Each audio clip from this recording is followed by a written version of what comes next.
Hey Samford fans, welcome into this week's edition of Inside Athletics presented by Alabama Power. I'm John McAfoose, and with the Cross Country Championships approaching this weekend, we're joined by cross country coach Chad Balyo. Chad, appreciate you being here. Thanks for having me, John. Well, it's hard to believe, but championship season is already here. You guys have had 4 meets this season, and obviously we've seen some steady improvement in both the men's and the women's teams. When you look back at the first month and a half of cross country season leading up to this point, you're looking for that improvement. What have you seen out of your program so far this year? Yeah, I've seen a lot of growth over the last 8-10 weeks of training, and it's been fun to see. Really excited for these next 2-3 weeks of championship season, but they're doing a good job, and we're prepared. We're ready to go, and yeah, there's been a whole lot of individual highlights over the course of the last 8 weeks that I'm excited to build upon. Well, let's start with the women's side, and it's a team that's had a lot of improvement over the course of the season. Right now, ranked 12th in the South Region polls. They're led by Mackenzie Hogue, a name we've talked a lot about over the years. And again, they're coming off a really good meet in Tuscaloosa, where they finished 5th and beat some Power 5 programs. So, what have you seen that's kind of led to the improvement within that women's program? Yeah, I think we're experienced now. Mackenzie has been in our program for 4 years. Athletes like Mary Kellison-Thorne, she's a 5th-year senior. Kitty Stroger, a 4th-year senior. Harper McGowan, a 3rd year. These girls know what to expect now, and they've been through it.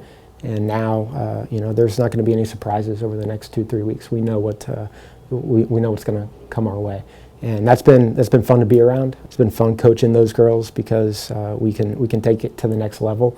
And they're just more prepared and experienced, and I think that's going to be very valuable coming up over the next couple of weeks. Yeah, and on the men's side, maybe a little bit of a different story than the women's team, but it's a team that still has shown a lot of improvement, and it's also a very, very young squad. What have you seen from the men's side? Yeah, I think we're young for sure. The 8K distance is new to a lot of our guys, and we do have a team, I think, a little bit more catered towards mid-distance on the track, but these guys are hungry and excited, and I'm looking forward to seeing what they can do during championship season. I know, the SoCon Championships 8K comes down to that last 3K, who has the most grit, hunger, focus, those 3 factors, and I know that they're hungry for it, and we've been talking about this for a long time, and I'm excited to see what they can pull off.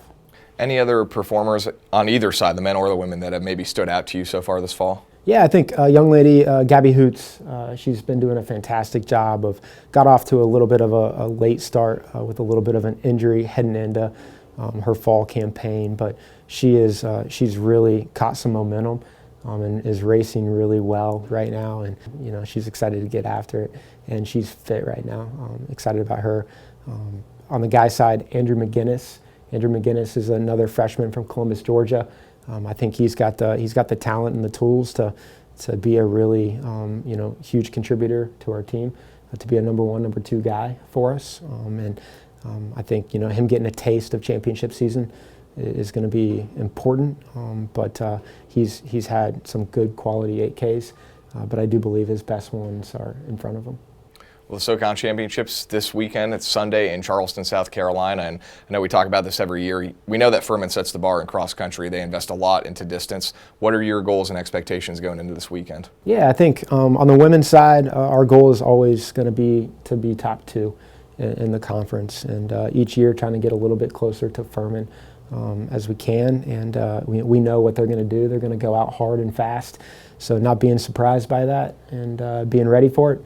And getting a little bit closer to them every year. We've been top 2 on the women's side for the last 3 years. Want to continue to build on that streak of being top 2. And then on the men's side, being competitive. I think we can be anywhere from 2nd to 6th, and it's going to be a tight battle, and it's going to come down to individual wars with 150 meters to go. So taking advantage of all 8K, running smart, patient, but and tough. Just getting to that point of the race where you hurt, and whoever wants it more is going to be the team that ends up taking advantage of that 2nd, 3rd place spot.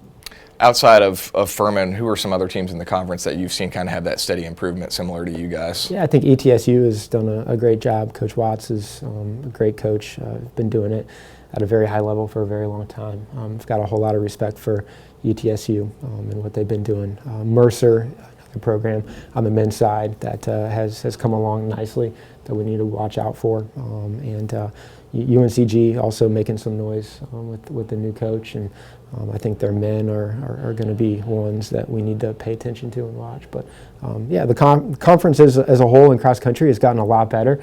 A lot of money, a lot of scholarship money being invested in the distance side of things right now in our conference, and everybody really is a school that we need to be watching out for.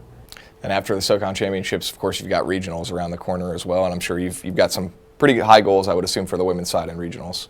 Yeah, we do. I want to be top 10 at the regional meet on the women's side, a goal that we've been talking about for dating back to the end of track season. Top 10 in the South region is a very respectable thing to do as a distance program, and a goal that I think should be attainable here every year. And we are, I think, in a position where heading into a regional meet, heading into a championship meet in which we are prepared to be able to do those things. And it's going to take a total team effort, but we're looking forward to the challenge. Coach, I appreciate your time. We're looking forward to seeing what happens this weekend. All right, thanks for having me, John. It's cross-country coach Chad Balyo. I'm John McAcoose. Cross-country championships this Sunday in Charleston, South Carolina. That'll do it for this edition of Inside Athletics, presented by Alabama Power.